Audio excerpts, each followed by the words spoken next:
L'homme qui marche dans la rue, c'est Lee Breuer. Je l'ai rencontré en septembre 2007 sur l'adaptation cinématographique de sa pièce Dollhouse. Il en était le réalisateur et moi son assistant.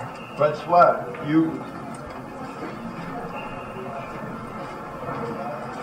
Are you there? Yeah, okay.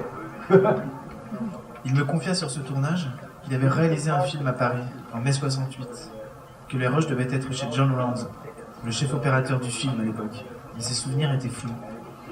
Ce jour-là, après un rendez-vous à la Comédie Française qui doit commander un tramway nommé Désir, nous allons chez John voir les rushs. Come out and meet the crew. What is this? You bought a football team? That's it. So this is exactly what we screwed around with 41 years ago. This room. And it looked the same. This was just downstairs, that's all. Because this room didn't exist.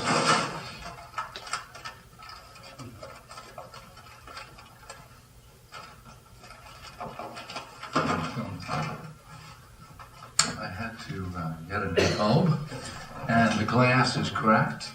But I know that I can replace this. You can go on internet, and there are people that are selling those things. Really? Oh, wow. Yeah.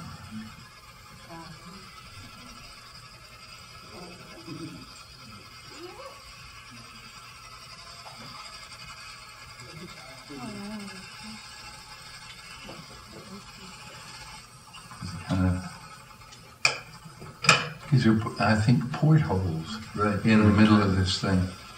Right. It was an unbelievable space, you know. It was dizzying. I'd plan out big moves, you know. I said, well, I'd start over here, and I'll turn around, and I'll go look up there, and we swing down, and, you know, whoa. All sorts of crazy extraordinary things. Well, that's something you can do with it. It's handheld.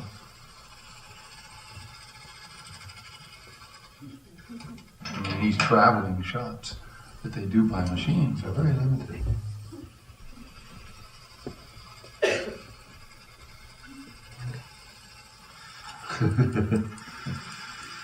That's Ginger.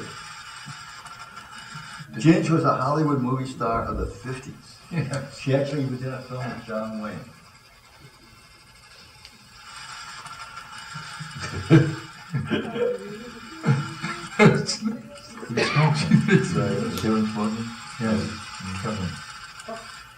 That was one of the kids who played the director persona, and then there's another one. The young kid, the young blonde kid, yeah, the one who's like 10 years old. It was a way of trying to do a Jean-Pierre Léaud, you know, kind of deal. It was like, you know, Jean-Pierre Léaud, we understood at this particular point, was a projection of Truffaut of his own youth, in a way, manifested through. So I was trying to find a way that I figured my projection through my youth was schizophrenic. I was a bad boy and a good boy. And this is the good boy. And then the bad boy's coming up. And the bad boy, I was a good boy, but I wanted to be a bad boy.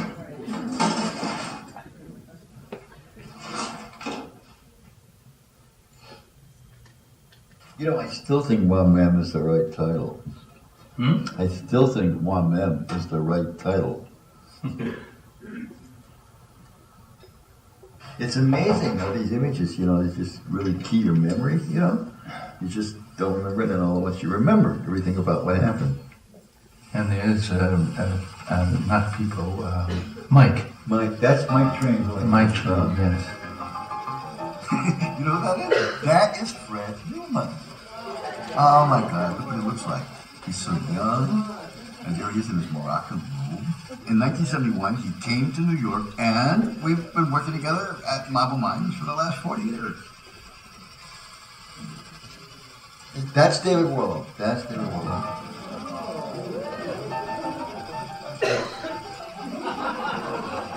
Yeah, you remember he was a big star for the company. Beckett Rowe played for him. You know, he was considered the #1 Beckett actor. That's him. Here's one. then I started living the story. You know, when I got to New York 2 years after I did this film, we started building this company, and I was doing the same thing as I was making a joke about it in the film. I was doing the same thing. Yeah, building a dream. That's all. It was just about building a dream.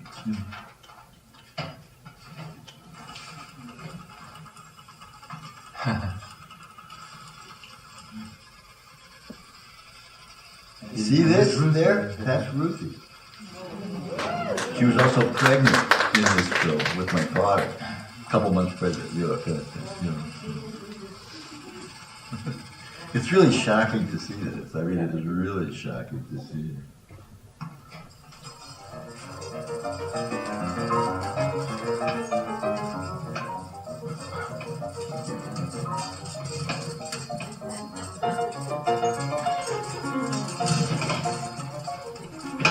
At the beginning of '67 or the end of '66, Ruth and I had been living in Greece. We had left the United States and we were on an island, and we went absolutely broke. We didn't have a dime.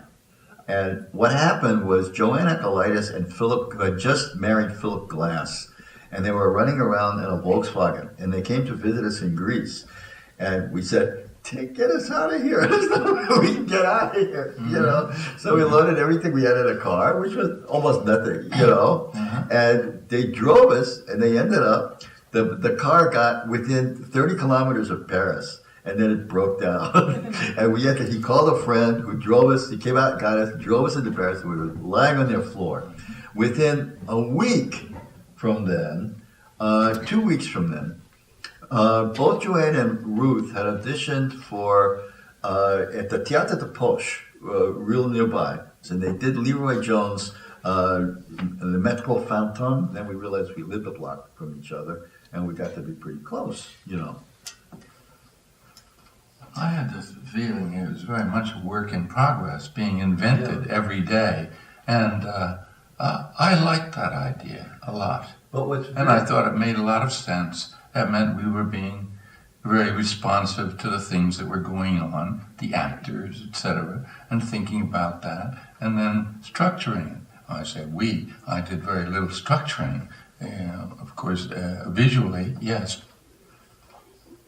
I mean, he was director of photography, he shot everything in it, and had all the suggestions for angles and lighting and this and that. And I was putting the story together and trying to work with the actors. And that's the way it was. Just lighting and non-lighting. Lighting and non-lighting. We were running around holding everything, flashlights, this, that. And we're lighting, there was like one light. Yeah, right. It was kind of crazy, but a lot of the stuff looked really good. And only later did I realize that the story was like a deja vu of what happened in my life in the theater. When we made this film, I didn't realize what I was saying, and then 20 years later I realized now I'm living out what I put in the film.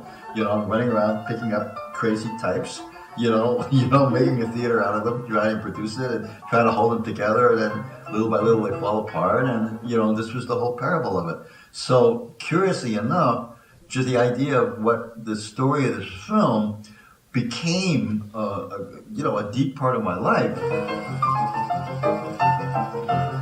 Je sors de chez John, les négatifs sous le bras, prêt à délivrer les personnages capturés par le film.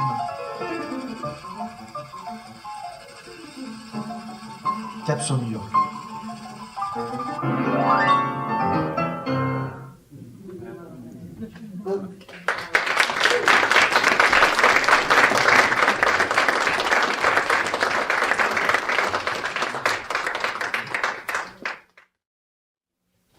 Just want to say that that is a sequence in a film that the filmmaker Francois Lisée is making about me. Francois was the assistant director for Dollhouse when we shot it in Scotland. And he was also my translator, and when Maud Mitchell and I did our work for the Comédie Française, directing and dramaturging the Tennessee Williams play Tramway from Street Train to Desire. Francois was our translator and assistant director. and he's primarily a filmmaker, and there's a film he's working on. It's a sequence from it. So we shot that when we were in Paris, doing the Comédie Française work. The actual footage from the black and white film with John Rounds was shot in 1968 when we were living there. And that was simultaneously with the événement in Paris, so there's a lot of political overtones to it. And eventually I hope to maybe do a film about that, using a lot of that footage. And this is just, but what was really amazing is Francois set up that scene with John. I hadn't seen John in 20 years. And he had the same room that we were actually editing that original film in, which was shot with a wind-up Bolex with no sound. We were going to dub the sound on later. It was a great experience.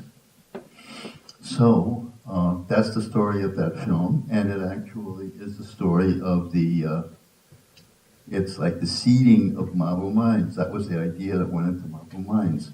The diesel taxi, incidentally, the London diesel taxi in Paris was delivered to us by somebody who's working in New York right now, Alana Heiss, who was the head of PS1. And her husband at that time, Gene Heistine, who was a sculptor. And so they got us they were in London and they got us a taxi and they brought it over. And so we were riding around picking up crazy people in this taxi through the whole film and making a company. And the general conceit was kind of a, Duchampian in a way, I am a film kind of idea. And also stolen from the Buñuel film was the idea that I may split personality, two people which are intercut to be one person, the two kids. And yeah, Ruthie was pregnant with Clove when she was doing the shots. She played the understudy. She was both understudying Kevin, which was his blonde makeup, and then you saw just a quick shot of her doing friend Patrick, the other one, had a missing tooth, and so she was blacking out her tooth to be the understudy for Patrick. So that was a little conceit of that. So Lee, you've got a good introduction to the film, and I wonder if I could just go backwards, just take a step backwards to introduce Lee for those here who might not know so much about the history of Mabou Mines and Lee Breuer. For more than four and a half decades now, I suppose, Lee Breuer has shown his great theatrical intelligence and poetic writing in many, many pieces of Mabou Mines. There were the animations of the 70s, the Beckett works, which were so stunning and such an alternative to the Alan Schneider works, which were well known at the time and much more traditional. I remember seeing Come and Go and some of those pieces and how startling they were. Then there are the classics like The Gospel at Colonus, the Shakespeare productions, Dollhouse. So many things bringing together classics and contemporary work. By way of introducing myself and Lee, I should say I brought a little piece here, which actually is a prelude, a good prelude to the film you just saw. We published in the first issue of PAJ, and I'm the founder and co-founder and editor and publisher of PAJ. In the first issue of PAJ in May 1976, we published How We Work, and part of that text is in Imaginary Invalid. Some of you may have recognized it. I'll just read you a quick section because it's very much, in a way, it sort of explains and explores what you just saw in the film. Here's part of it, the end. We don't know what will work. Chances are what hasn't won't, which is to say, we don't know how we work. For a given body of material on a given day, from a given point of view, emerging from a given collective consciousness. The how of how we work must, too, be a given, and for each work and work day given anew. So Lee, I'd like to just start and ask you, you spoke a little bit about some of the things that were going on with that film, and the whole ambience of that period, because it shows the sort of influence of the next wave, and also the vaudevillian spirit that carried over into Mabou Mines, the improvisational character. So how do you sort of harness all these things from Europe and the U.S. and come, and a group of you come then and found Mabou Mines. So what did you bring together from Europe and the U.S. In this period? Well, essentially, we brought David Warhol, who we found in Paris, and Fred Newman, who we found in Paris, and I wrote the first two pieces that Mabou Mines did for first David and Joanne and Ruth, and the second for Fred. The first was the Red Horse animation, which you see a photo of now, and the second was the Beaver animation. So we brought the two stars at that point. We had our two stars here, which were Ruth and Joanne, and we brought two. This is the set for the Beaver animation by Tina Gerard, and so we started playing around in the art world a little bit. That was first put together. That was actually a piece at 112 Green Gallery by Tina, which then I designed it. Tom Cathcart adapted into a set. It collapses during the play. It's the Beaver Dam, and I think it's one of the greatest sets I've ever worked on. This is part of the Beaver. And am I in the way here? Okay. So Lee, let's talk about the animations, and I should say also, in this period, in the end of the 70s, I lived in the floor above Ruth and Lee, and the animations, the trilogy from Mabou Mines, was the second book that PAJ published. It came out in 1979, and it was designed by Jim Lapine, the director, in an extremely unique, even now remains unique, for the placement of text and image on the page. So the animations were very, very unusual works of the imagination that came in at that time. I guess what I want to ask you coming out of the film is, what's the good boy, bad boy side of the animations? How does that play out in these very, not autobiographical, but mythological pieces? That went back really to our connection with Paris at that time. I think Cats en Queue had just come out, and I knew Jean-Pierre Léaud. I had met him, and I was very fascinated by the way Truffaut used him.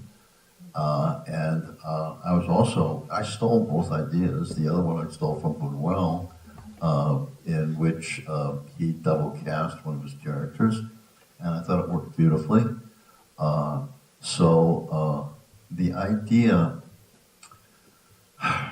all traces back to Kafka. I was a kind of a Kafka nut, and I loved his animal stories, which were animal metaphors using the human psychology. All the animals were basically like they were going through Freudian analysis and were confessing on the page. And my first two animals that I wanted to deal with this way was a horse and a beaver. So basically it was an exploration of these Kafka animal stories and the influence of Nouvelle Vague film, and later on, when we hooked up with Phil Glass, who was in the middle of the transition in the American art world at the time.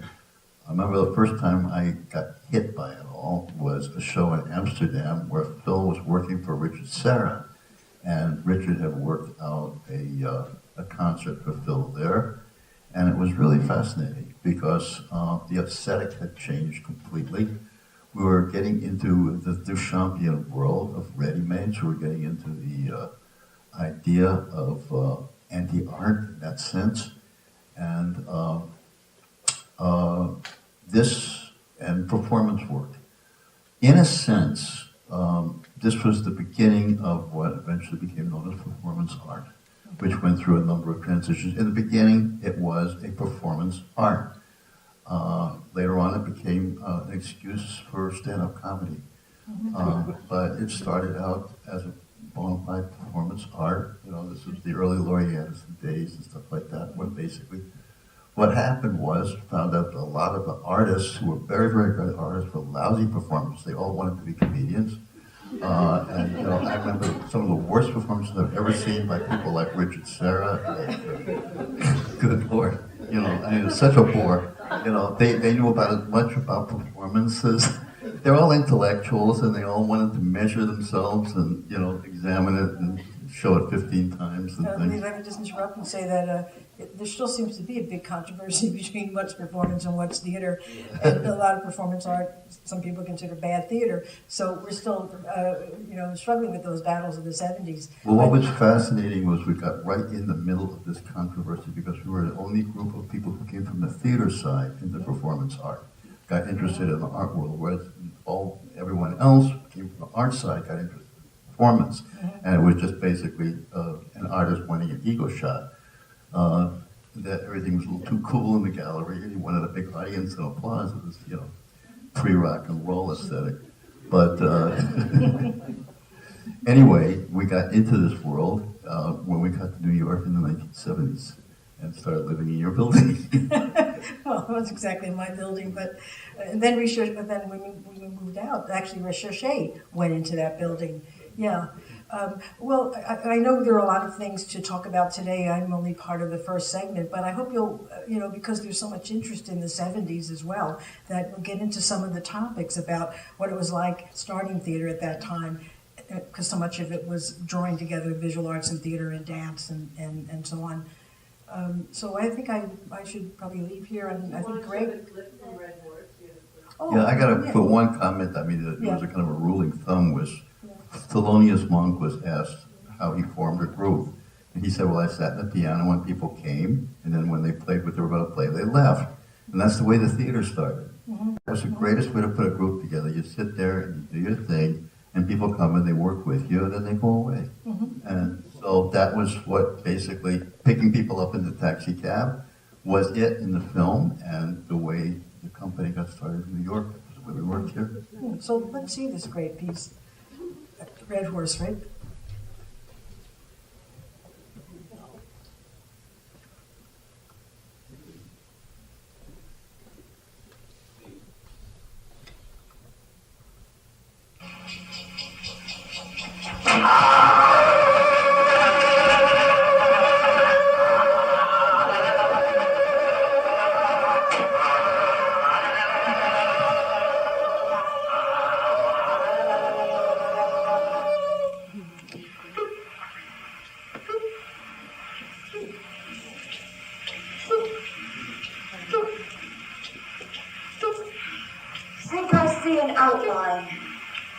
Roman numeral 2, in which I think I see my shape.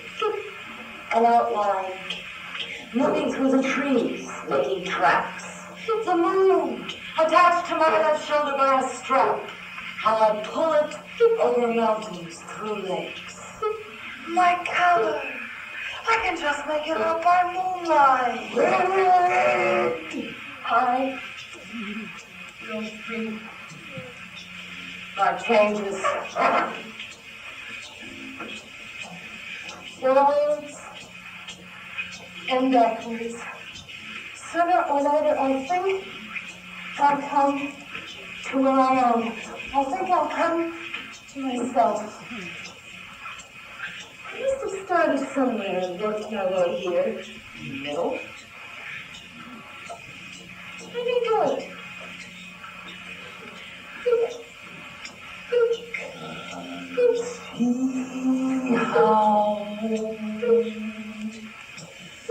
Can't see that I'm blind. Oh, red horse. Can't keep it going.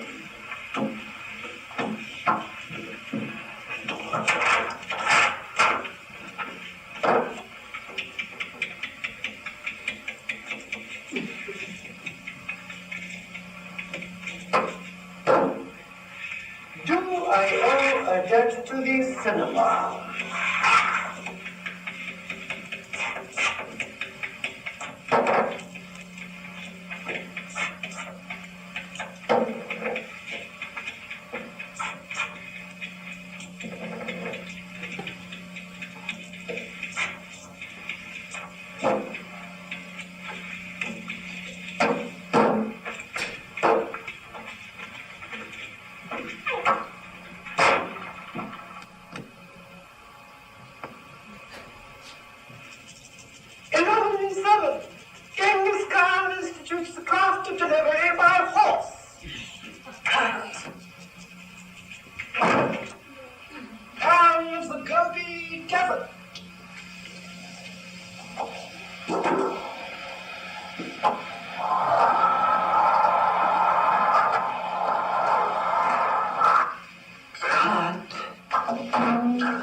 Those are the primitive days of video. The audience sat on very raped bleachers, so you were actually looking down. And the space, you could say it was a kind of emotionalization of space, because you saw the actors very often flat on the floor, and the floor was mic'd. Bill Glass did the sound and the music, so there are many things going on. But above all, maybe you could talk a little bit about the actor training, because what was very different was that Mabou Mines really brought together Brecht and Stanislavski and a lot of the new ideas about performance. And I guess the audience might want to hear about how you worked with the actors to create a piece like that. Well, it's a long time ago. It was what I was interested in was a choral piece. The three voices were interlocked in a really complicated way and very musical way. And what we did was we balanced the three voices, so there was always a lead voice carrying the story, and this was on top, and the two underneath were basically backup voices, and they were the equivalent of harmonizing with the lead voice. It became kind of musical later on, and things like Sister Susie Sidman was actually working with musicians. The only thing different between what we did at the Red Horse and the work there was we added actual tonalities and instruments behind it. But what happened with the Horse was we tried to invent a choral style, which in which the different members of the three-part chorus did a choral image physically and at the same time an image vocally, in which they told this narrative story about the image that they were doing physically. And the body of the work, it was like a braid in which you would follow the different three parts. And these were three aspects of the horse: an outline, a lifeline, and a spirit line. One of the things that's very clear in your work, and this shows it as well, it's something that's not perhaps talked enough about in the theater, and that's the whole spiritual dimension of the work. Do you have anything to say about that now? I mean, I joked earlier about the good boy, bad boy thing. In terms of this work being about the life of the artist and about artistic process, what were within the art world and the theater world, what were the other spiritual dimensions that were going on that had you create a piece like this? Well, I kind of felt that my through-line metaphor was Dante-esque in a sense. I really felt that doing a work of art was like a pilgrimage, very like a Dantean pilgrimage. And you kind of look for a lead to follow, the way Dante looked for Virgil and then Beatrice. And you were always trying to get to a heavenly place, Paradiso. And you basically had to go through Inferno and through... I've been telling the same story in a lot of different ways for a long time because I was very taken with that image and that metaphor. The Red Horse is a piece about my father, who is the character of Daily Bread in the piece. The horse in my fantasy was that it was a messenger horse in the time of Genghis Khan, and that it started out in some place like Ireland and went totally across Europe and through to China, as a member of the so-called Pony Express of Genghis Khan, the first mail delivery in the history of mail delivery. And none of the horses knew what messages they were taking. They just knew they had to deliver it. So that was the metaphor for it. It was a horse that was had a message on its back, but didn't know what the message was, and had a schedule to make to deliver it, and had a whole pilgrimage to make to get it there. And that was basically the story of the horse.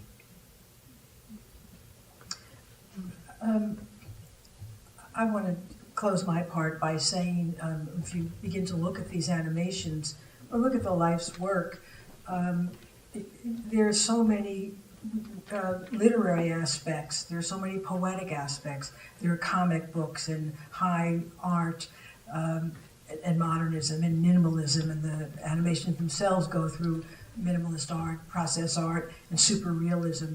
There's also the time of the beginnings of media, and many other issues as well, like the fact that the first two animations had to do with domesticated animals. I think in that period also, Mabou Mines and some of the other people had children, but not many people had children and families. So these strains were going through also about being an artist and domestication and risk and so on. So I this is a period of the 70s also when, as people talk now, there was a much more of a sense of this kind of mixture of the different styles and so much art about process and about art making. So as I said earlier, maybe you get into some of those things now as you talk about many of the other pieces. But there's so many different dimensions in the work in terms of art and dance and sound and media. So I'll close here and hope that others take up many of these other topics, because there's so much in Mabou Mines. Okay. Thank you.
Is that not your daughter, Dorothy? Her breeding can't happen out of my pocket.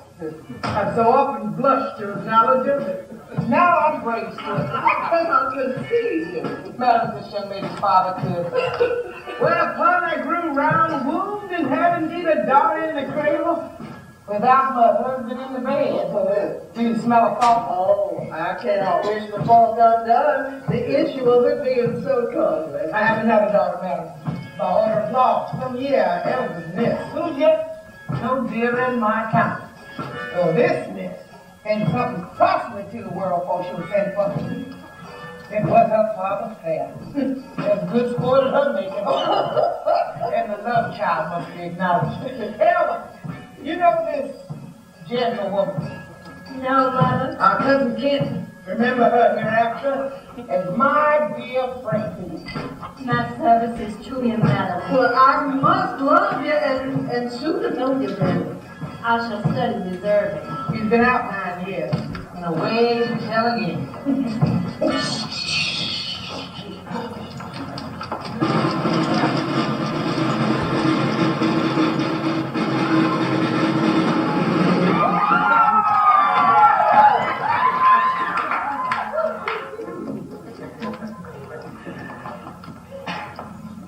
Now we shall express our darker purpose. Bring along the cake, dear.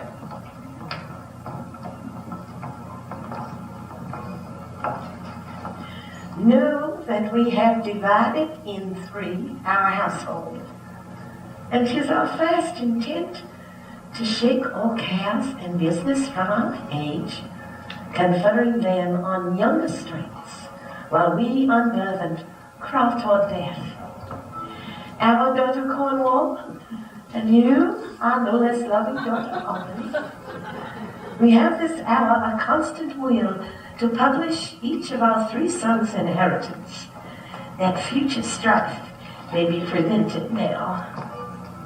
Our visitors, France and Burgundy, great rivals in our youngest son's bright love, long in our midst have made their amorous sojourn, and here are to be answered.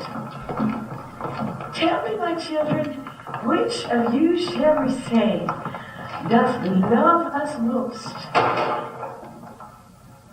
That we our largest bounty may extend where nature doth with merit challenge. Goneril, our eldest born, speak first.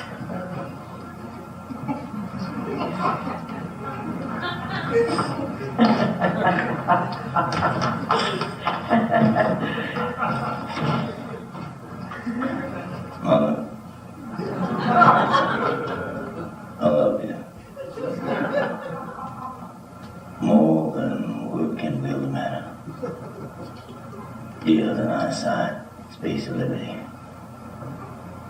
Beyond what can be valued, Victoria. No less than life with grace, health, beauty, honor. As much as child our love the mother found. A love that makes breath poor and speech unable. Beyond all manner of so much. I love you. What shall Cordelia speak? Love and be silent.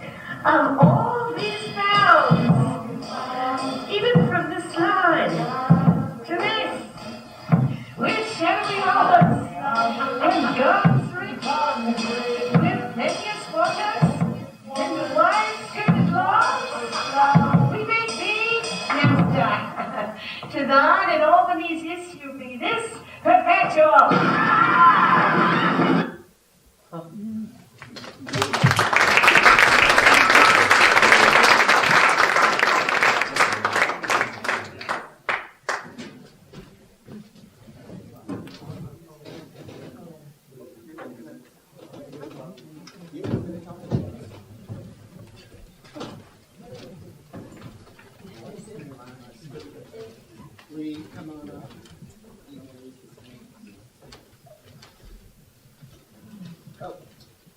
I have to get my questions here. Well, here they are. Hi, I'm Greg Merton. I was the one with the birthday cake.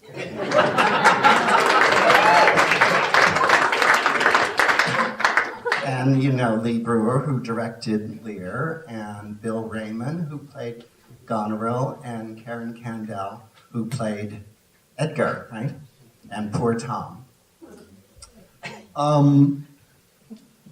The title of this section that was given to me is called Collaborative Hive, which wasn't my title. I'm not quite sure what it means, but it made me think of the issue of collaboration. And so I made some questions here.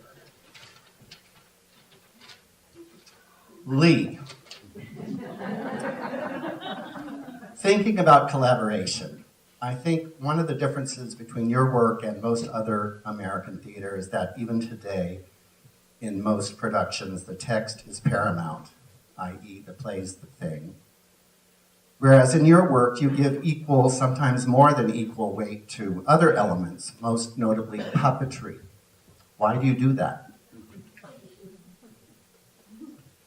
I guess this all traces back to this workshop that Joanne and Ruth took with Grotowski, which tended to de-emphasize text a little bit. It was just a politics of who's on top. Theater started out on top with critics on top, Bernard Shaw and Associates, in England. And later, and in film, we had the critics like the writers at Cahiers de Cinema. And little by little, directors took over the power of who was on top in terms of whose metaphors, whose images were most important and most prevalent. And what happened in this Grotowski revolution that eventually went into the performance art revolution is that directors stayed on top and writers stayed on top for a long time. The critics turned into the writers. Bernard Shaw, the critic, turned into Bernard Shaw, the playwright. And after them came the directors, particularly with cinema, where you have the entrepreneurial directors, and the Fellinis, the Rossellini's, people like that. And from there was another revolution, and this was right at the core of it, which was the actor revolution. The real actor at that particular time felt what they don't need a director. They don't need anything except themselves. They could do the text, and maybe they need eyes looking at them. Maybe they need an observer, some sort of something to bounce their work against. But the idea of de-emphasizing the text came from this, the actor's revolution, in which acting was to be viewed as important as text, as writer. It wasn't everything serves the writer anymore. It started to be everything serves the actor, just a little bit. The movement, the text, the texture. But this was a major theatrical revolution, and we're still having them. I guess the designers are next.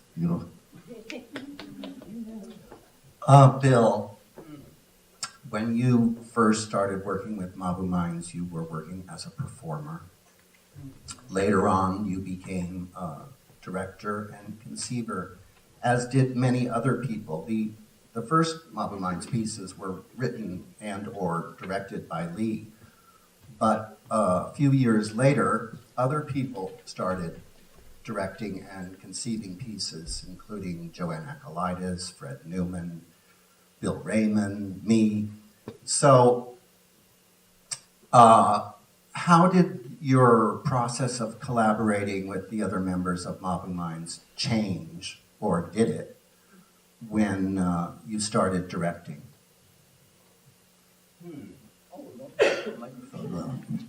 How do you do? Sorry.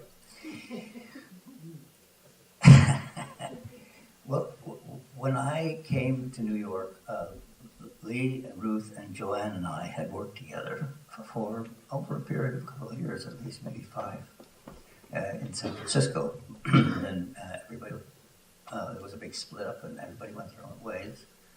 And I went to LA, and you guys went all over the world, and so did Joanne.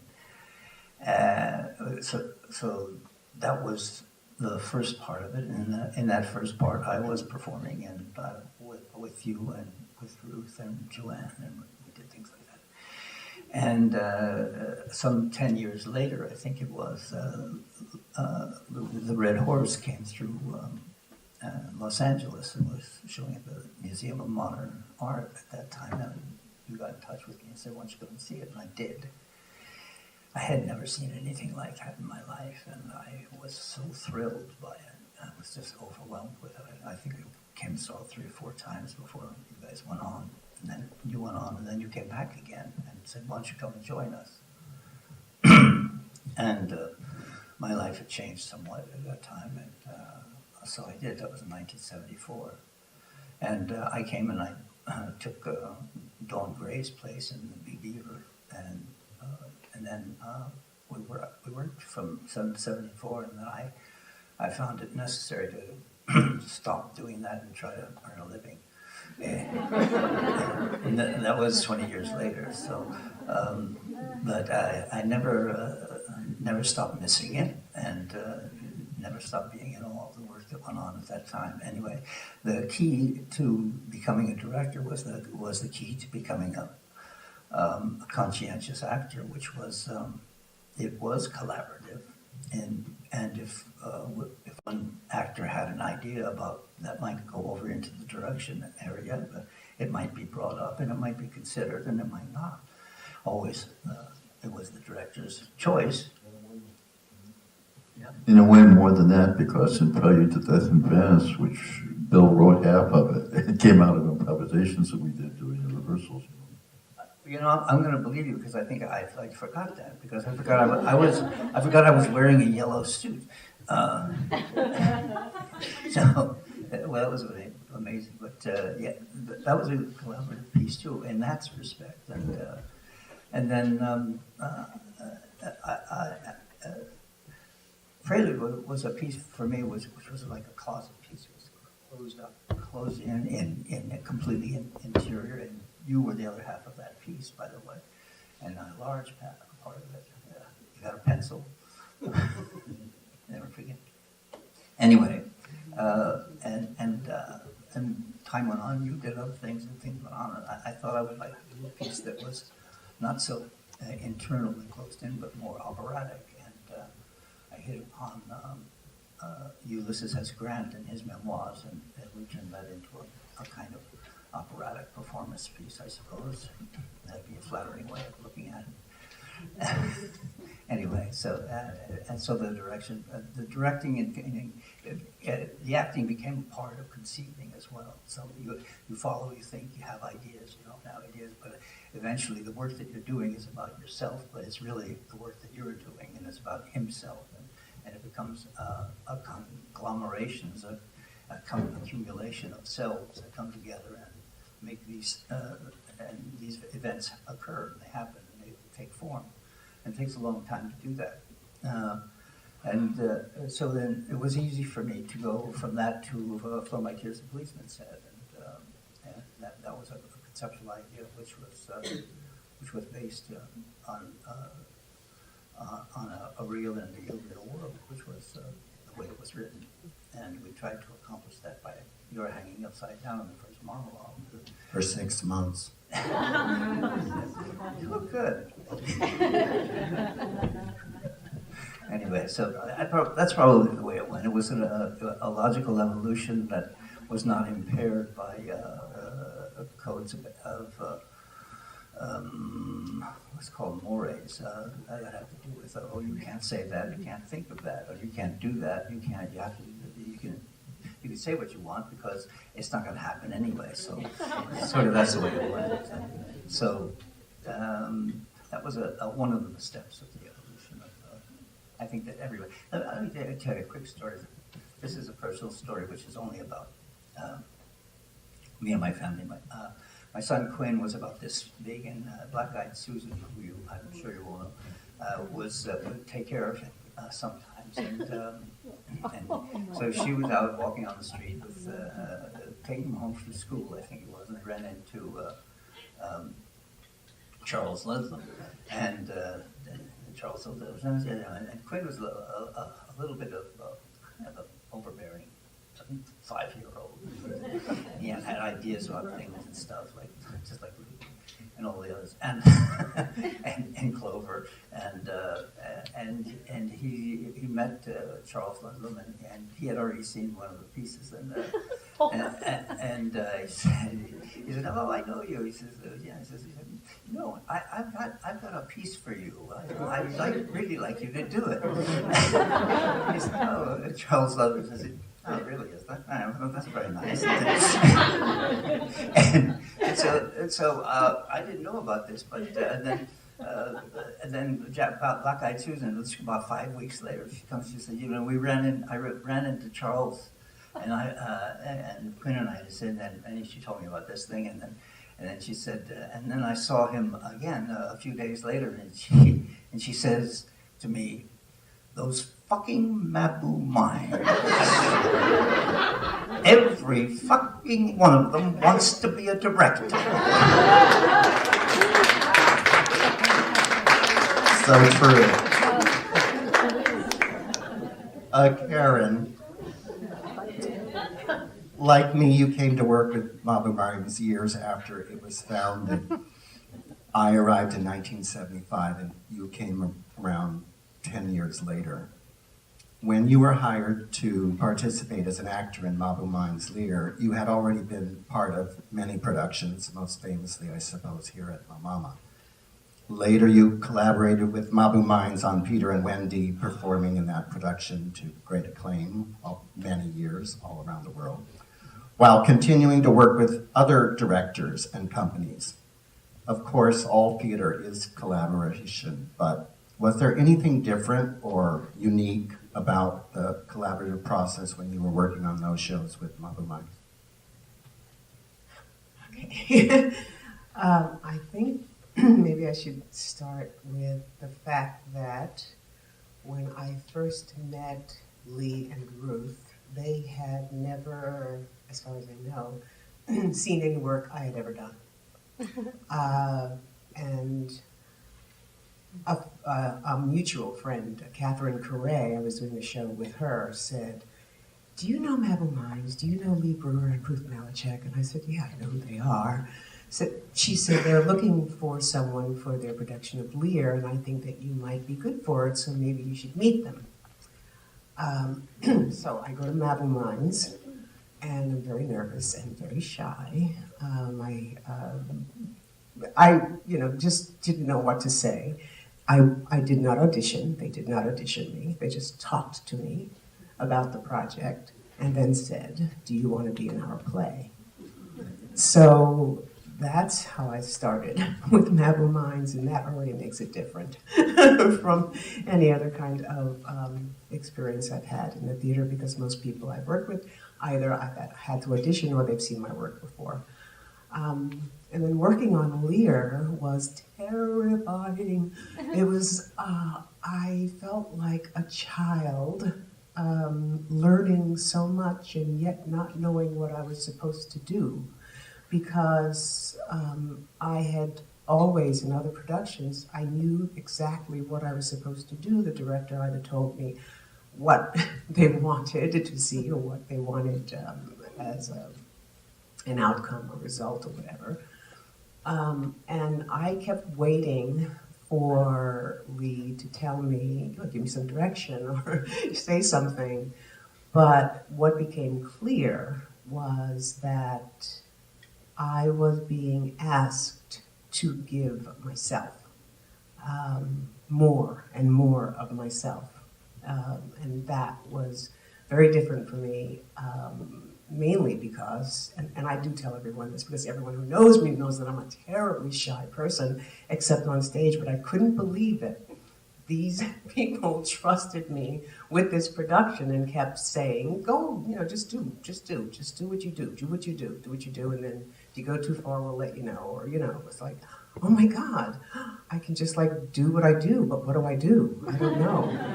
And then I remember one time I was supposed to, as Edgar, as poor Tom, run up a pole, a telephone pole. And I remember asking Lee, "Well, why would I do that?" And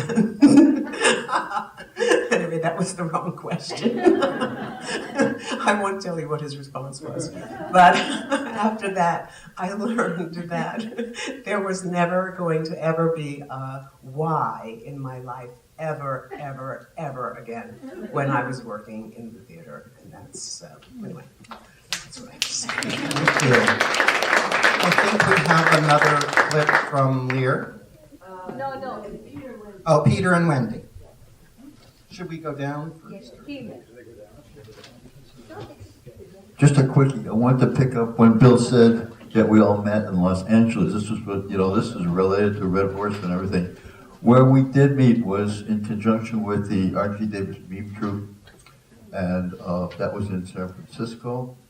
And that's where the movement came into it, the Red Horse movement and a lot of the movements that were used after that. So we're all basically part of the meme troupe.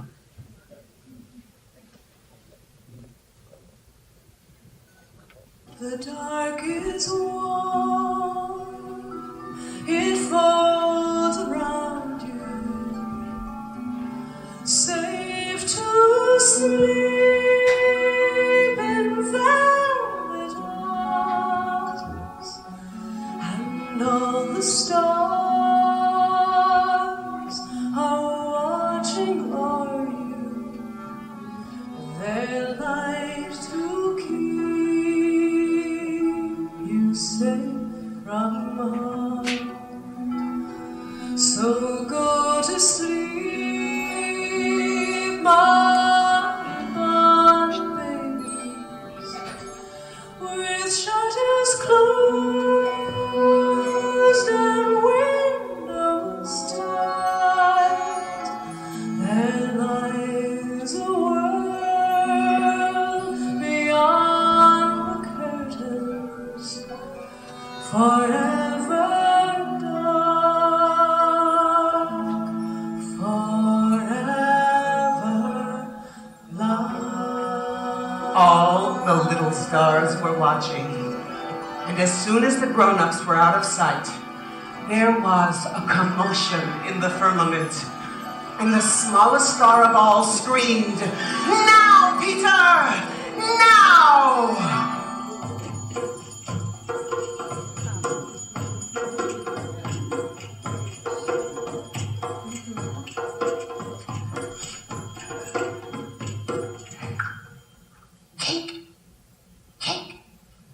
Tinkerbell, where are you?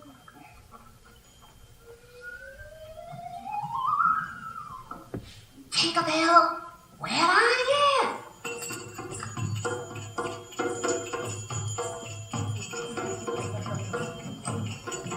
Tinkerbell, where are you?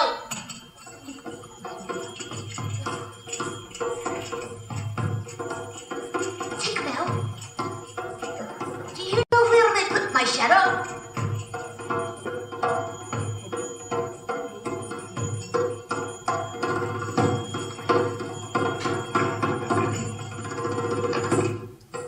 If he thought at all, and I don't believe he ever did, it was that he and his shadow, when brought near each other, would join like drops of water. When they did not, he was appalled.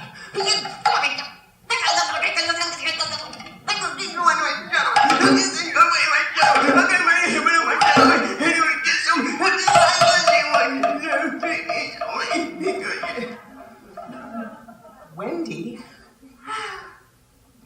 was not alarmed to see a stranger crying on the nursery floor, only pleasantly interested. Boy, why are you crying?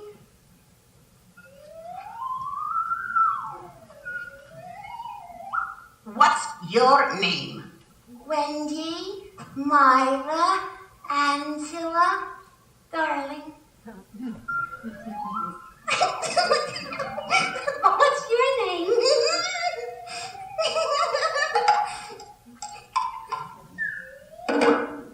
Peter Pan. Ta-da! Is that all? Yes.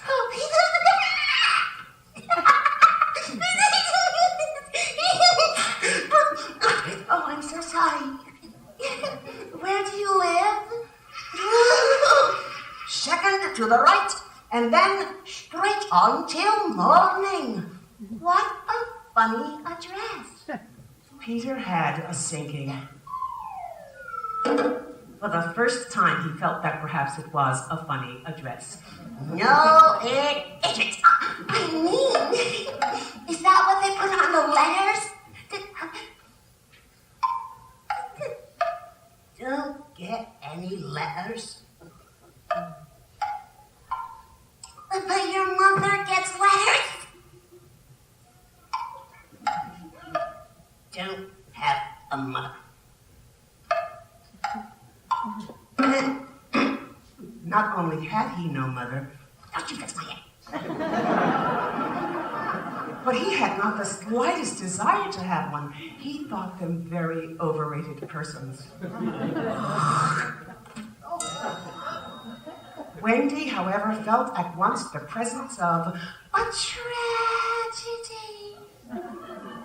Oh, Peter, no wonder you were crying. Well, I wasn't crying about mothers. I was crying because I can't get my shadow to stick on. Besides, I wasn't crying.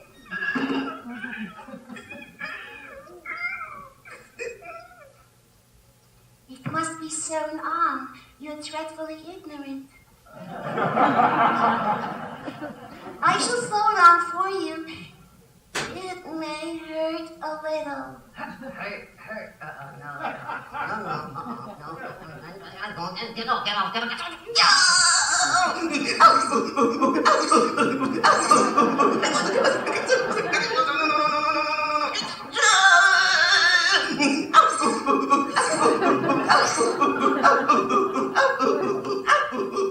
It's on. It's on. It's on.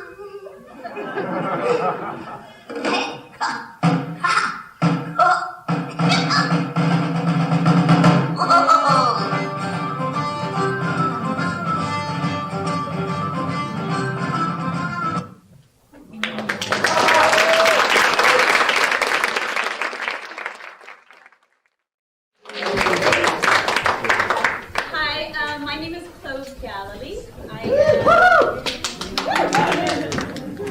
I am Ruth Malachek and Lee Breuer's daughter. Grew up in Mabou Mines, and I'm the director and choreographer and co-producer with Trick Saddle and Mabou Mines. And I'm in it of the play that we're doing next door at the Ellen Stewart Theater, Imagining the Imaginary Invalid. And we have one more week, so please come. We perform tonight, we perform tomorrow, and then Tuesday through Sunday next week, and then that's it. So we're going to do a tiny little scene from the play. And just to give you a little context, this particular scene, the entire company is on stage. There's 17 people in the play. But there's only 3 of us today, and so you have to imagine some stuff. At one point I'll call for Joe to help me, and he comes on with a huge scaffold that continues to sort of roll through the space. And so, use your imagination. That's what the theater's all about. Yes? Imagine. Yeah. Okay.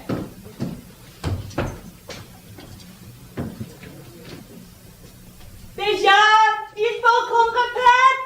Quoi? Déjà, il faut qu'on répète. Qu'est-ce que tu veux? Déjà. Qu'est-ce que tu veux, Angelique? Chloe!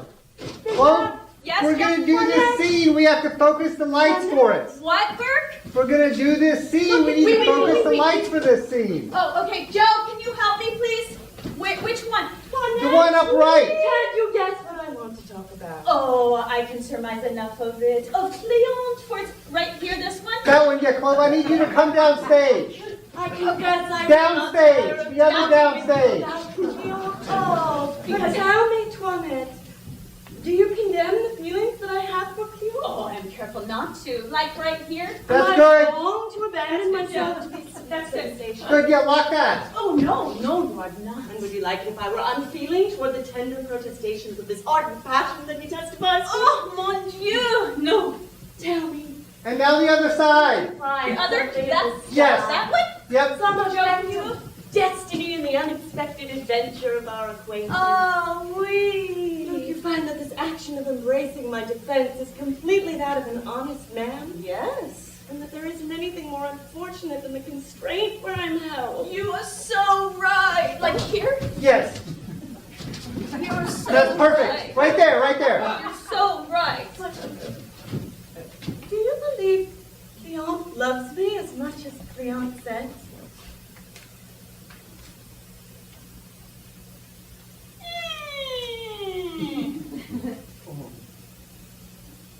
The grimaces of love sometimes resemble the truth, and I have seen some great actors.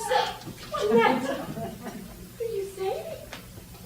Alas, the way he speaks, would it really be possible that Cleon is telling me the truth?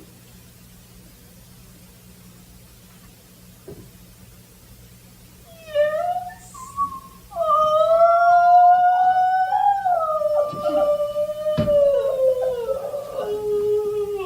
I hope that was helpful, Kristen. Good, Joe. Excellent. Is that good work? That was perfect. Thank you. Okay, thanks very much. Thank you.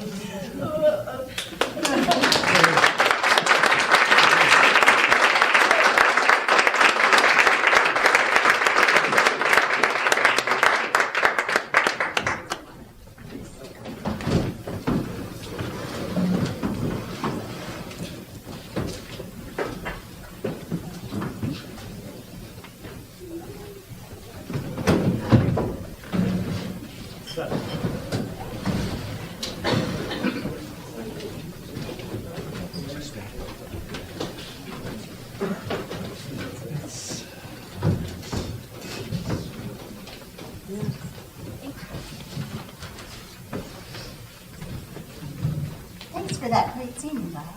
I'm very excited to see the full production.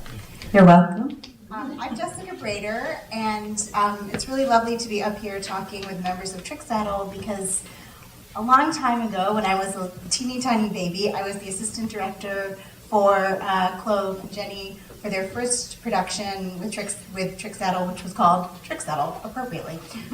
So I'd like to, this is a little caveat on our conversation, and I'd like to talk a little bit about some of the ways that Clove Galilee's work and Jenny Rogers' work with Trick Saddle builds upon some of the traditions of Mabou Mines that we've been talking about and some of the ways in which it departs. So if I could start with the two of you and ask you a little bit about the origins of the company, and we've been talking about some of these larger themes of multimedia, interdisciplinary approaches to performance, and also non-hierarchical approaches to collaboration and storytelling. And if you might talk a little bit about why you wanted to start the company, how you started the company, and how your work both embraces and departs from the traditions of Mabou Mines. Okay. Let's see. Well, I feel like pretty much all the work that I do is informed by where I came from and what I learned almost by osmosis from being involved with Mabou Mines since I was a little kid, 5 years old, I think. And so I would say that certain ways that we work together in Trick Saddle are very similar. Karen talked a little bit about collaboration and bringing yourself to the performance, and I think that would be a huge thing that we ask of our performers. And our designers, Burke is our lighting designer, and Christiana is one of our performer collaborators, and Jessica Jolly, who's not here today, she's in London, she's another performer collaborator with us. So I would say that would be a major connection, the way that we actually make the work.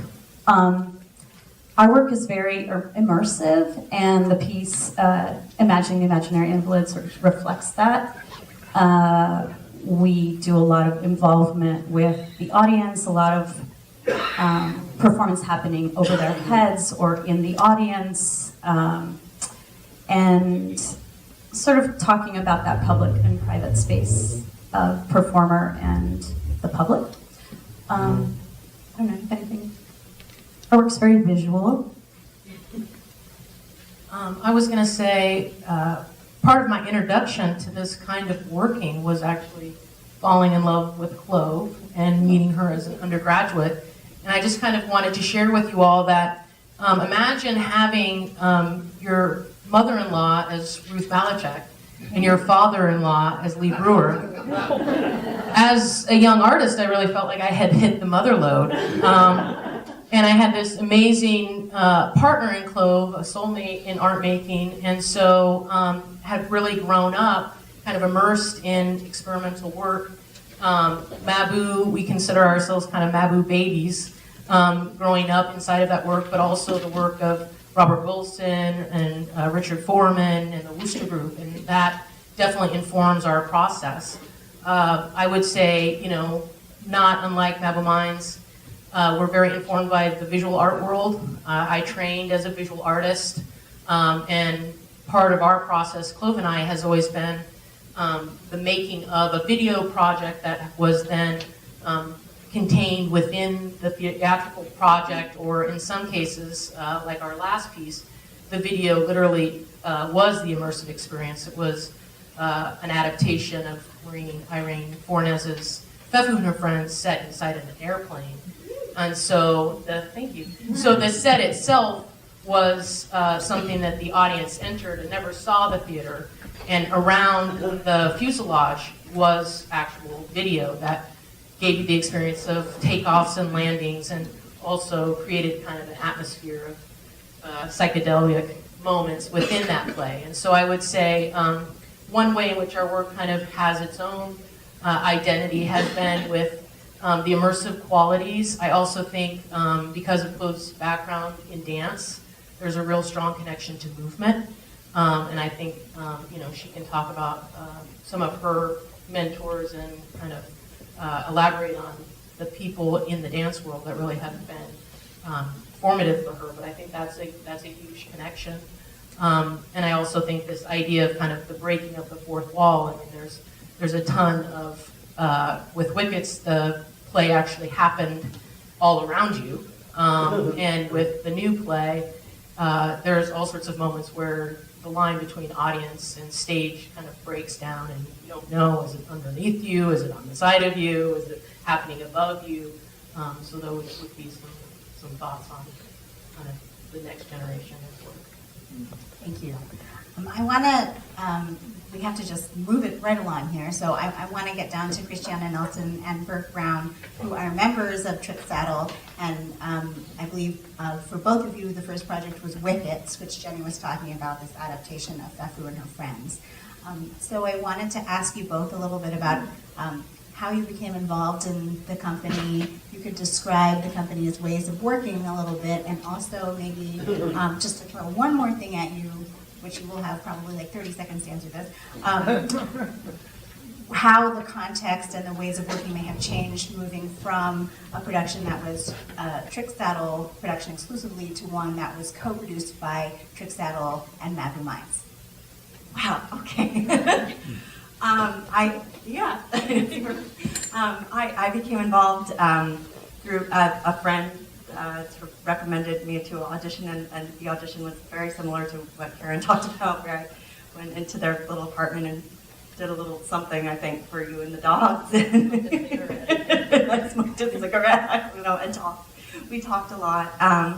And they were kind of like, oh, I don't know, do you want to play this part or that part? And it was just very fluid and free, and I just really liked them immediately. And the way of working, very physical, lots of sort of physical and kind of a dance improv, many layers of things to look at, which I like. I got to use my brain, which is always great. Being able to giving you like a person to look at or a book to read, and just kind of adding more and more layers, which I really jive with and love a lot.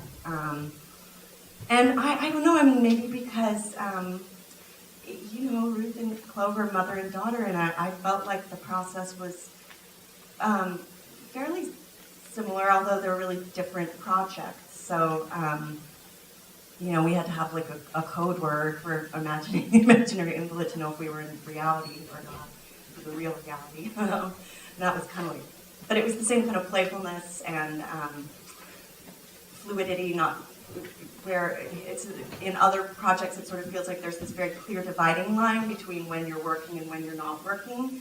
And I just feel like with both of these processes, when you're in the room, you're working. Even if it doesn't always feel like you're working, you're always working. And I'm going to pass it.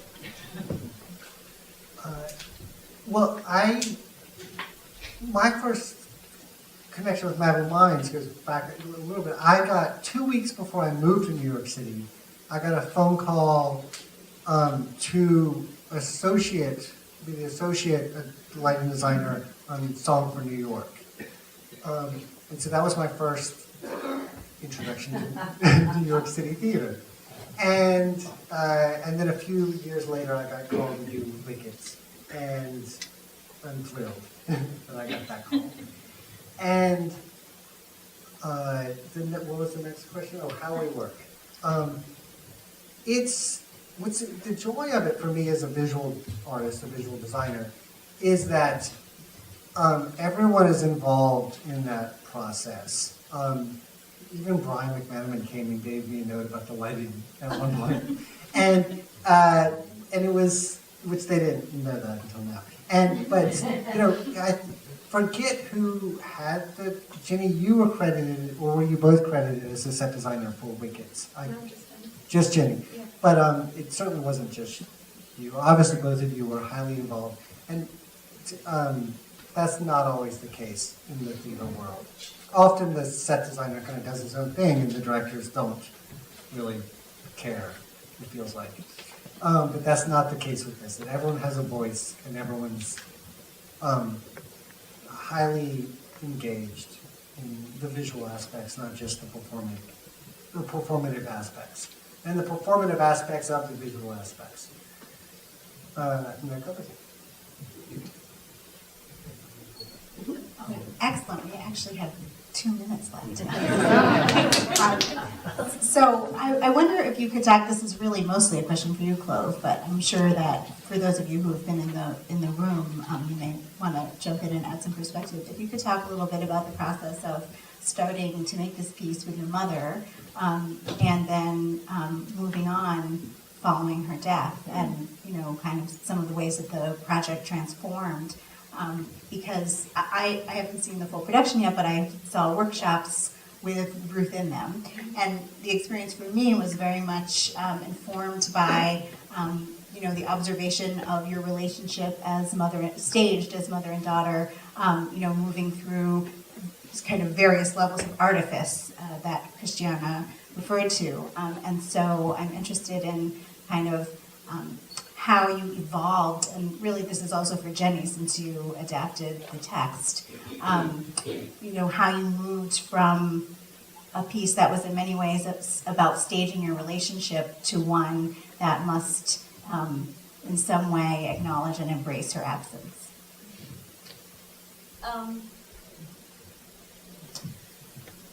Well, I guess, originally the idea to do the play was really about keeping Ruth alive and engaged artistically in her life, because that was her life. And when and that was very successful, and we had a lot of fun, like so much fun with the people involved. All of these people who Ruth actually didn't really know. There were a bunch of dancers that I brought, a lot of ballerinas from New York Theater Ballet that I had choreographed before that I invited to do it, and Christiana and Brian, the actors. And it was just like this sort of incredibly open and constantly moving and constantly changing and constantly being open to whatever was happening in the moment, right in front of us. And when she passed, there was, and Julie Archer and Valeria Vasilevsky, who were the other collaborators. And then when she passed, there was like a moment of like, what do we do to finish this? Because she would definitely want it to be finished. That was Ruth's style. She wasn't gonna let it go. And she really knew that she may not live to see the piece completed. And so I actually ended up calling the members of the company, I don't know if you remember this, Christy, and saying, if I do this, would it be okay with you if I directed it? Because there wasn't a director. The point was originally to create the work the way Mabou Mines had first created their work, which was as a completely collaborative piece. And so I called everybody and asked them how they would feel about that, and explained that it would probably end up being like more my vision. And they all said yes. And then I was sitting there with the script going, this doesn't really bring out what it feels like to be without her. So I talked to Jenny, and we sort of looked at the elements of Lee's work and Ruth's work and Mabou Mines, and which had always been an undercurrent of the piece, but like tried to bring them to the forefront a little bit, and then inserted some real life experience of losing her. And so the play is a different play. I mean, it's very, very different than what we originally made. And the set is very clovey. And when I say that, we were sitting there at Tech, Burke and I are like looking out at the set, and there's this massive gold curtain that Jenny and I dreamed up 3 years ago, and wanted that gold curtain. That had never been part of the piece. And we're looking at it, Burke and I, and he did all these incredible things with the lights. And I heard Ruth, like, just talking in my ear, and she's like, huh, this is so clovey. So clovey clove. Like, it's gold, and it's glitter, and I got mirrors, and like, reflections, and that's ballet. And so it sort of like landed as a piece that we made for her, about her, and about us, and about the next generation, and about Mabou Mines, and honoring their incredible history. And anyway, I hope that comes through. I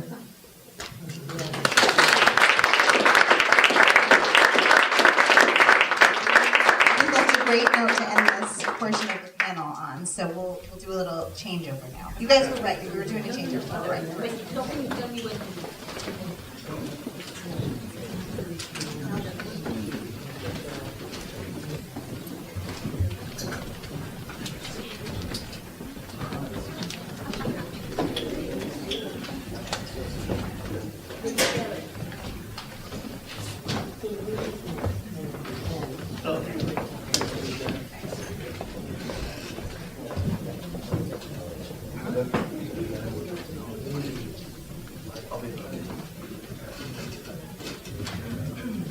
So now we are up here with a number of current co-artistic directors and associate artists of Mabou Mines. And so, and this portion of the panel is called Confederation of Warrior Ants, or a loose Confederation of Warrior Ants, which brings to my mind the idea of, we started out with this one taxi cab where people were kind of getting in and getting out of the taxi cab, and now I feel like we have like a lot of taxi cabs, and it's like a taxi cab rodeo, and people are, taxi cabs are. Can I say something? Yes. Okay.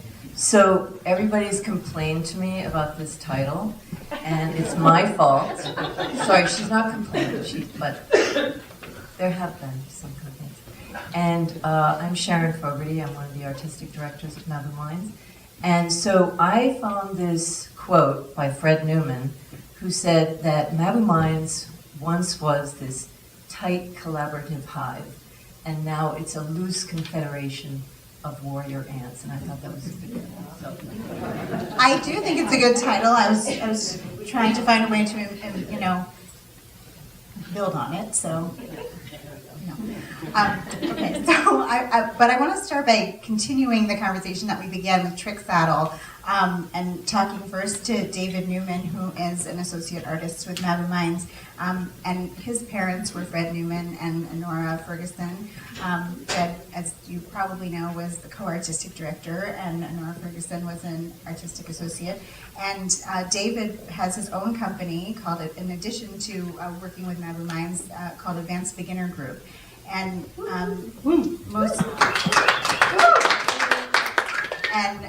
so I wanted to ask you, David, a little bit about what motivated you to start your own company, and also to ask you to talk specifically in terms of your recent piece, I Understand Everything Better Now, which is really about your parents.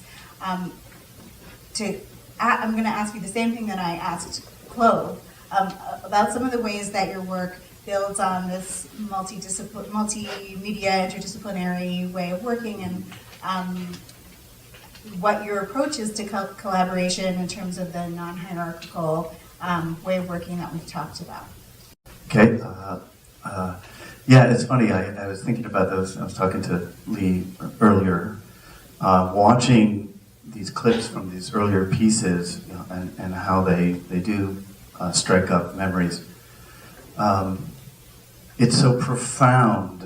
It's almost indescribable how profound the effect and the influence this work has had on me. Why did I start a company? I have no fucking idea. It was inevitable, I think, looking back. When I apply for grants, I often have to tick a box. Dance? Theater? Interdisciplinary? And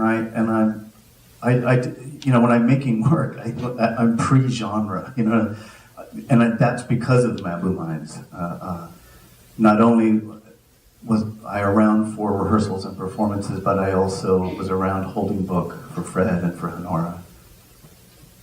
And seeing the integrity and the rigor that went into the work personally at home as well as collaboratively with the other members, I think is the strongest effect, right? It's most profound. The piece I made with my collaborators, my cab of crazy people, I understand everything better, came directly from my experience taking care of my parents as they were dying, and my dad passed away shortly after Hurricane Sandy hit, and for me the central metaphor was, you know, the reporter who's out standing on the seashore as a hurricane comes in, telling us very obviously that a hurricane is coming in. And that, in a way, was what Fred was doing. He was alerting us to, it's something's coming. So I had to make that piece, and it ended up. It's very funny. Another thing that I noticed now, and it's quite obvious, is the other profound effect is I can see in both Clove and I, we've done pieces that have honored our parents, which is pretty intense. I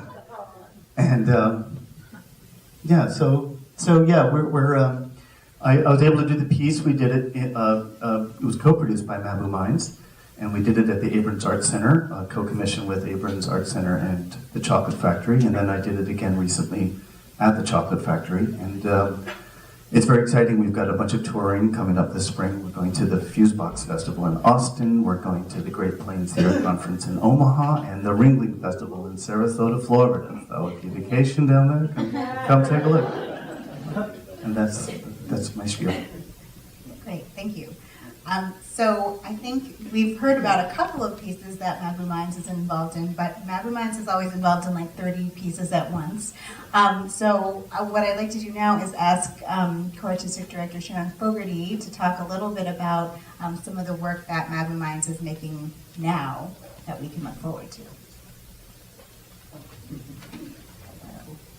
Hello. Well, I should also say that Terry O'Reilly is not here, and Lee will come up in a minute. But Terry is in Taiwan making a piece called The Sunshine Book that he wrote and is directing. And it'll premiere in Taiwan in 2017, and we're looking to bring it to New York. We have a couple of other pieces. I'm going to leave Maud to talk about Glass Quignole, and I'm working on a piece, Faust Part 2. Today was really good, I think, for all of us, by the way.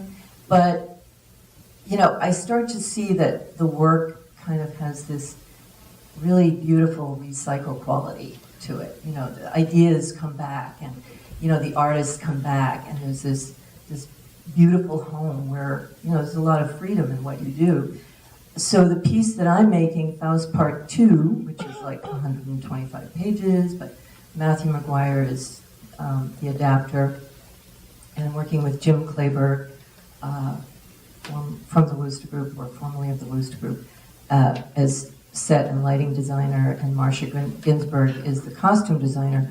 But the idea for the piece actually came from kind of my primary experience with Mabou Mines, which is seeing Joanna Golitis' Dead End Kids.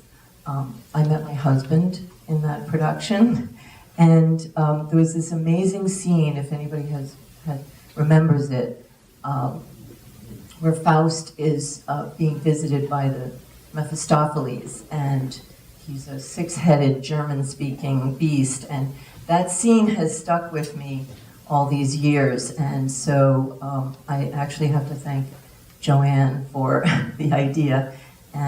We did a version of it at Barnard College, Columbia University, and the thing about Mabou Mines is we actually end up partnering with a lot of organizations, and La Mama has been an incredible home for us, especially since we've been out of the 122cc these last 3 years. which has been kind of unbearable. But La Mama has welcomed us so beautifully. But we collaborated, or Barnard Columbia built the set for us, and we're ready to go with it. Before we move on to some of the other projects, could you also talk a little bit about how the new space will impact some of the activities of Mabou Mines? I think you have Sure. a new residency program in the works. Yeah, so, the really cool, one of the very cool things is that we used to be at we were at the 122cc, 150 First Avenue, and we were in the front of the building. We're actually moving to the former performance space, 122 space. It'll be reconfigured. We will have a performance space, but because we are a sort of long-term development, it takes a few years to make a piece for us. We also have a studio there. We'll have a dressing room, and it'll be fully outfitted with kind of state-of-the-art equipment. It's an amazing gift, and we're really excited about it. So in order to take advantage of not only the work that the artistic directors are making and create a home for the associate artists and the artistic directors, and we've had a resident artist program for about 25 years. We're starting a new program called Sweet Space, where we host other like-minded artists, mid-career artist projects that are interesting to us, and that we're going to host them to develop and perform their work there. So we're really excited about that. And I just want to say that Mabou Mines' commitment to mentoring other artists is really quite profound and I think rare in New York City. One of the reasons that I'm sitting up here is because I'm a former resident artist of Mabou Mines Suite, and Ruth Malachek was my mentor, and officially, but Sharon effectively was our second mentor. And the way that these co-artistic directors were willing to give their time to us and really spend energy trying to root around in our way of thinking and to push us to the furthest logical extension of the choices that we were trying to make was in many ways more important than the space and the money that they gave us. And so I think it's really a wonderful step forward to enhance the company's residency programs by creating this new one for mid-career artists. So I commend you on that. So I also want to hear from Karen Kandel, who is the most recent co-artistic director. I understand that you're creating a piece about the Civil War, and I wonder if you could tell us a little bit about your collaboration on that piece and where you see it going. Well, okay, this is going to be very brief because Eve Buglarian, who has worked with Mabou Mines many times, a composer, we are just at the beginning of working on a piece. Yes, Civil War, Vicksburg specifically. We're not sure exactly what form it's going to take. However, Eve is thinking of a song cycle, and anyway, we're co-writing it. That's just, I'm having a second meeting with her next week. So you heard it here first. So I also want to talk about a couple of the very recent and the upcoming La Divina Caricatura and Glass Guignol with Maud Mitchell, an artistic associate who I'm sure you recognize from her many astonishing performances for Mabou Mines. And I think, Lee, are you going to come up now and talk to us about this? So maybe you guys could, I'm not sure what order you want to talk about it in, but I think La Divina Caricatura is a kind of a great thing to talk about towards the end here because it combines so many of the writings and the ways of working that Bonnie and Lee began our afternoon talking about. And so maybe you could talk a little bit about the evolution of the performances and the text that existed before and their transformation into this epic work, La Divina Caricatura, And maybe also, since I think we have time, you could tell us a little bit about what we can look forward to with the Glass Guignol. Which clip are we seeing first? The Divina. Okay, so let's talk about La Divina first and then. We're doing La Divina first? Okay, but before we do La Divina, just wanted to mention a couple of our recent collaborators that you have seen. The guy under the white hood, who was the lead puppeteer for Peter and Wendy, was Basil Twist. Great performance by Basil. And he will be collaborating with us on Glass Guignol also. Secondly, you're going to be seeing part of the new series of collaborations that I'm involved with filmmaker Eric Marciano. And we are just completing a film about the life of Clarence Fountain, who was the lead singer for the Blind Boys of Alabama and the star of Gospel Columbus. And he also has a plan to make a film of La Divina based on the stage production. And we're going to see a little clip from one of the tests, preliminary tests of that. So, do we want to run that clip now? Yeah. Team La Divina. Yeah, this is a little test for a future film built on the La Divina stage production at La Mama.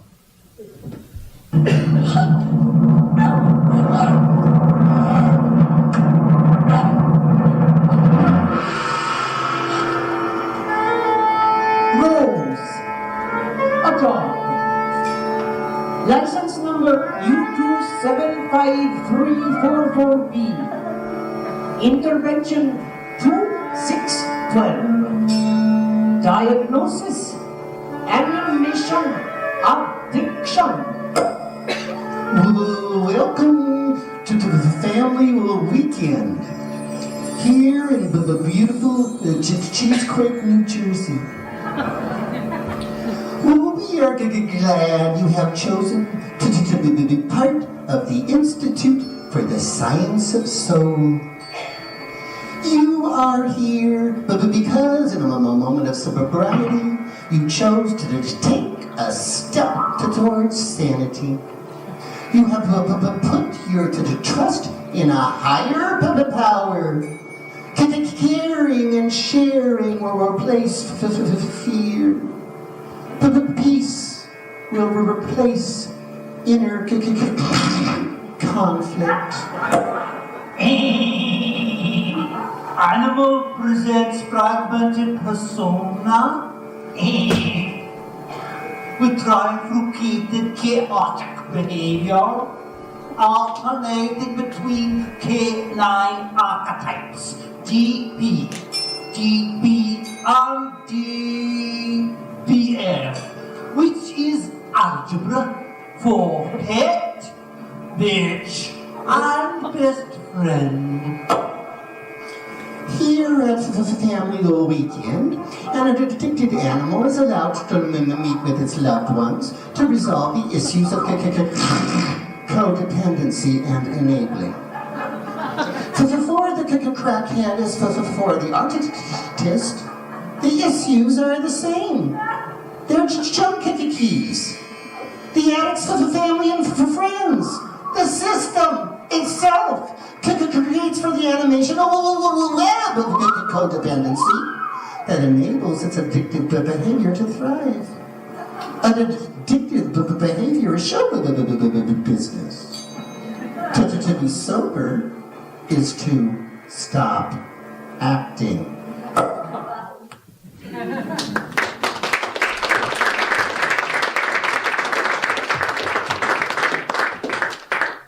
Couple more connections. The puppet Rose was built and designed by Julie Archer, who was also one of the two authors and also designer, builder, and creators of Peter and Wendy. The other was Liza Lorwin, who was the original producer of Gospel of Columbus. You just saw Greg Merton earlier. The voice was the voice of Porco the Pig. And basically that's all the connections I can think of it. Oh, and that was Carolyn was Moo, the cow, right there. So, yeah, I think I would love to ask you more about this, but I think for the sake of time, we need to move along to Glass Pignol. Maud, could I ask you to talk a little bit about the piece, the origins of the piece, where you are now, and what you have planned? Well, you know, after we were coming to the end of like the Dollhouse decade, where I like to tell people we're actually the second most widely produced production of Dollhouse in its entire production history. But what makes that interesting is that the first one is the Schaubrunner in Berlin, which has the size of the budget of a small country. So I love the fact that like the two of us went around the world together. And we started taking a number of jobs. We were working in Russia, and we were working in Korea, and in Brazil, and then we worked over the course of a year and a half with the Comédie Française on Streetcar. And I was doing the dramaturgy, and we would talk a lot about Williams. We became Williams, and became very interested in late Williams, and the grotesque elements and the outrageous elements, and how he keeps on being done in the style of Kazan, even as his late work becomes more and more outrageous. So we've taken this, a late Williams play, the two-character play, which is about the relationship between you could really say, Tennessee Williams and his sister, a fictionalized envisionment of them. And there's a play within a play in that. And we've taken that out, and we've put in other Williams works which refer to and explore the relationship between the brother and the sister, and also explore the roots of his sort of outrageousness. And Greg is playing Felice, I'm playing Claire. And really it's a piece about madness and mortality and monsters. And what's thrilling is we're going to get to be able to build it in the new space. And what's also really thrilling is it's taken us years and years and years, but we have the rights, which is a very rare thing from the Williams Estate. So I think we have a clip now of it. We could show it.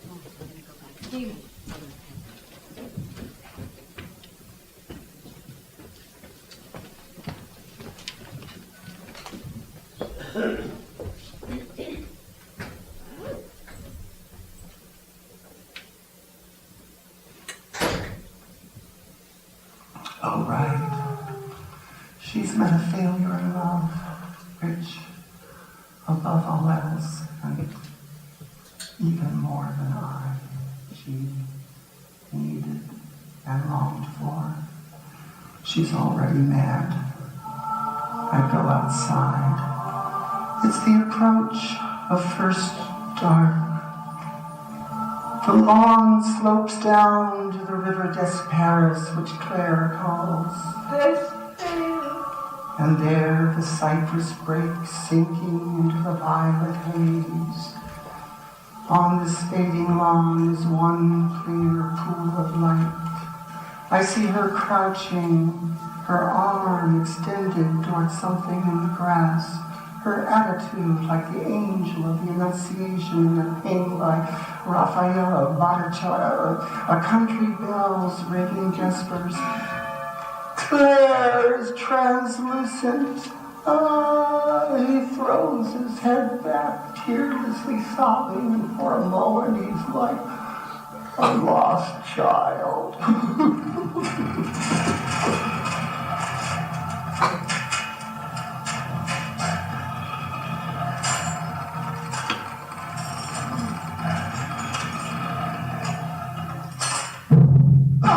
What the fuck is this?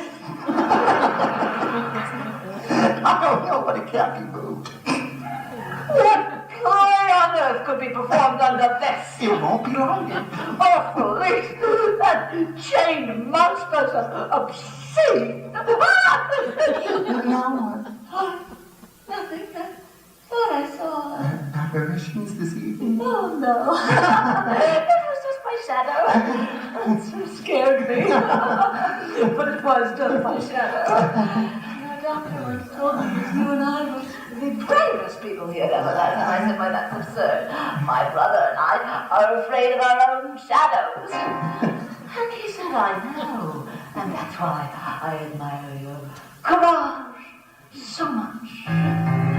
Oh.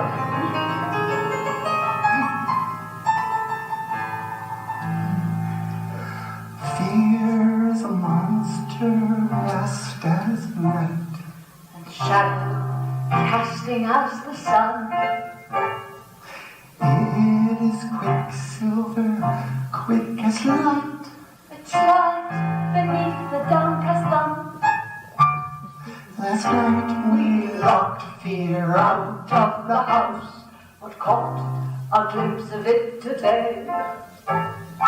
In a corner, like a mouse, gnawing all 4 walls away.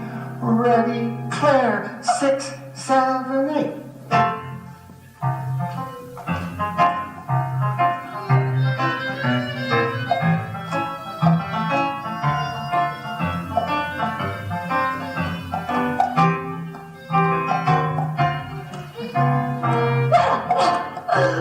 Where are they?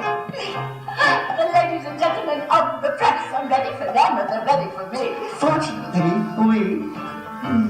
we don't have to face the press before this evening's performance.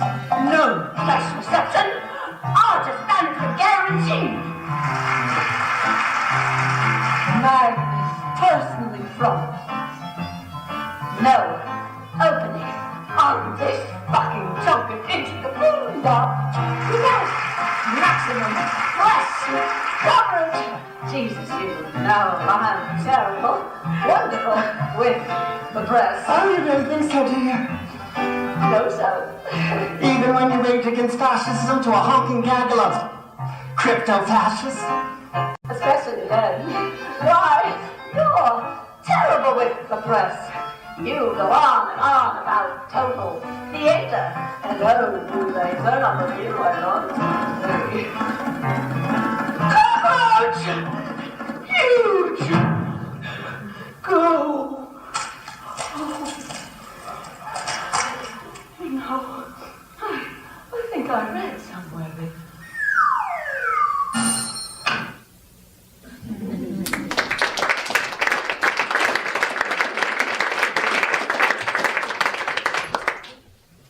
So I think that's about all we have time for. I think Sharon wants to just conclude. No, you don't? Well, I just want to invite you to come and see Imagining the Imaginary Invalid. As Claude mentioned, we run through next Sunday, and we look forward to seeing you at our new space next fall for the grand opening. Thank you for coming.